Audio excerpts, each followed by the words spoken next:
History of GDP.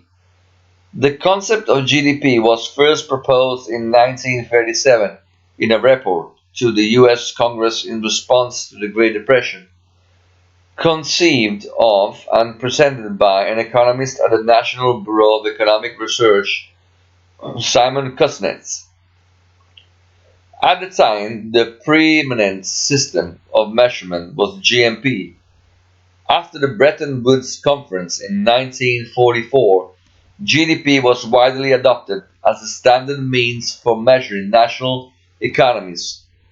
Although, ironically, the US continued to use GNP as its official measure of economic welfare until 1991, after which it switched to GDP.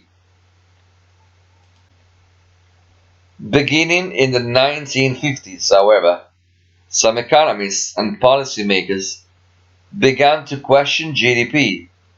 Some observed, for example, a tendency to accept GDP as an absolute indicator of a nation's failure or success, despite its failure to account for health, happiness, inequality, and other constituent factors of public welfare.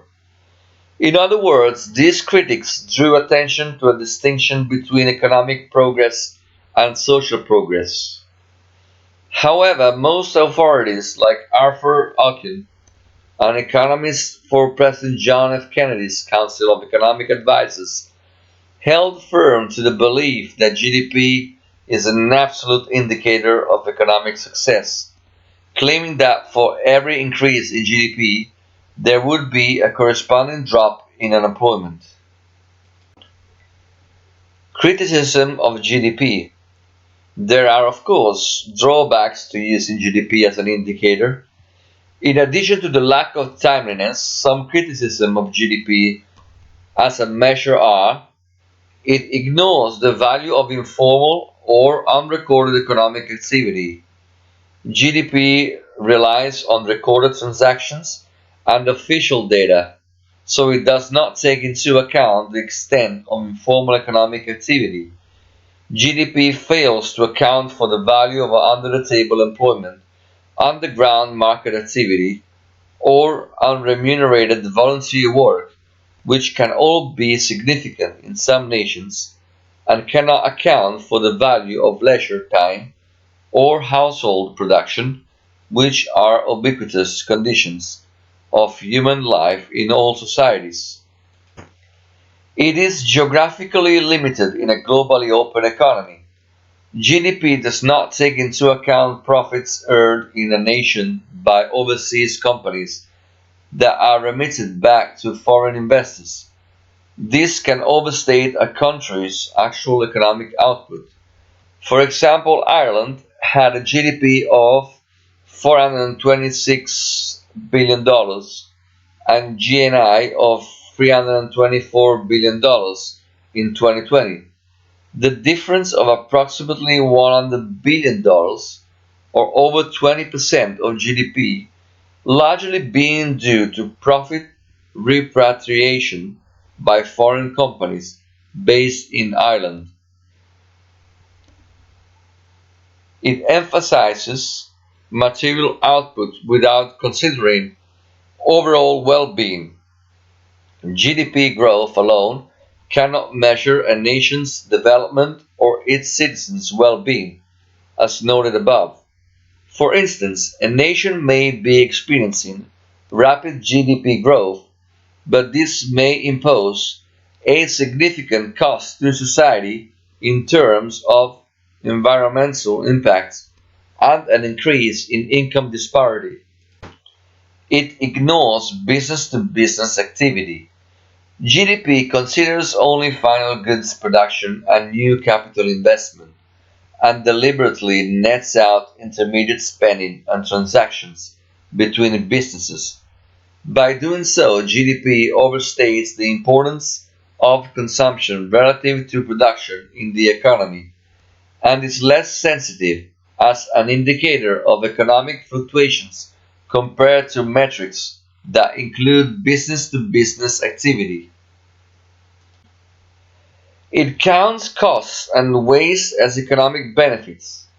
GDP counts all final private and government spending as additions to income and output for society, regardless of whether they are actually productive or profitable. This means that obviously unproductive or even destructive activities are routinely counted as economic output and contribute to growth in GDP.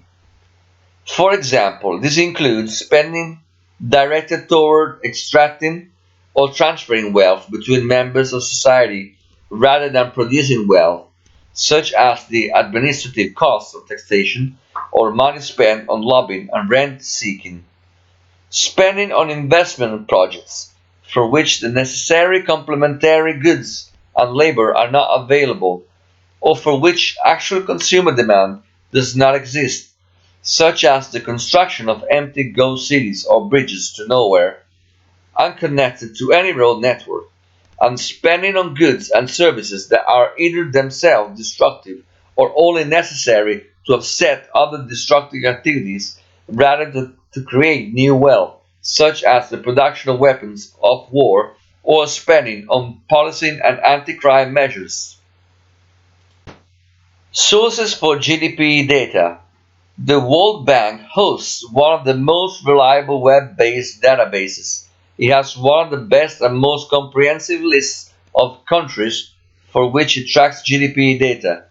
The International Money Fund (IMF) also provides GDP data through its multiple databases, such as World Economic Outlook and International Financial Statistics. Another highly reliable source of GDP data is the Organization for Economic Cooperation and Development (OECD). The OECD not only provides historical data but also forecasts GDP growth. The disadvantage of using the OECD database is that it tracks only OECD member countries and a few non-member countries. In the US, the Fed collects data from multiple sources, including a country's statistical agencies and the World Bank. The only drawback to using a Fed database is a lack of updating in GDP data and an absence of data for certain countries. The Bureau of Economic Analysis (BEA), a division of the US Department of Commerce, issues its own analysis document with each GDP release, which is a great investor tool for analyzing figures and trends and reading highlights of the very lengthy full release. What is a simple definition of GDP?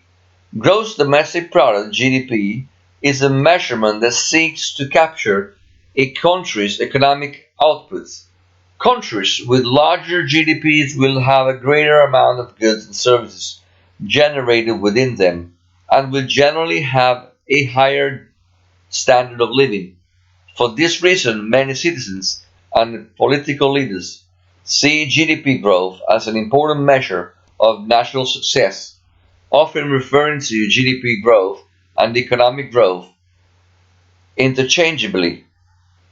Due to various limitations, however, many economists have argued that GDP should not be used as a proxy for overall economic success, much less the success of a society more generally. Which country has the highest GDP? The countries with the two highest GDPs in the world are the United States and China. However, their ranking differs depending on how you measure GDP. Using nominal GDP, the United States comes in first with a GDP of $20.89 trillion as of 2020, compared to $14.7 trillion for China. Many economists, however, argue that it is more accurate to use purchasing power parity (PPP) GDP as a measure for national wealth. By this metric, China is actually the world leader with a 2020 PPP GDP of $24.3 trillion, followed by 20.9 trillion for the United States. Is a high GDP good? Most people perceive a higher GDP to be a good thing because it is associated with greater economic opportunities and an improved standard of material well-being. It is possible, however, for a country to have a high GDP and still be an unattractive place to live. So it is important to also consider other measurements. For example, a country could have a high GDP and a low per capita GDP, suggesting that significant wealth exists but is concentrated in the hands of very few people. One way to address this is to look at GDP alongside another measure of economic development, such as the Human Development Index, HDI. The bottom line, in their seminal textbook, Economics, Paul Samuelson and William Nordhaus neatly sum up the importance of the national accounts and GDP. They liken the ability of GDP to give an overall picture of the state of the economy to that of a satellite in space that can survey the weather across an entire continent. GDP enables policymakers and central banks to judge whether the economy is contracting or expanding, whether it needs a boost or restraint, and if a threat such as recession or inflation looms on the horizon. Like any measure, GDP has its imperfections. In recent decades, governments have created various nuanced modifications in attempts to increase GDP accuracy and specificity.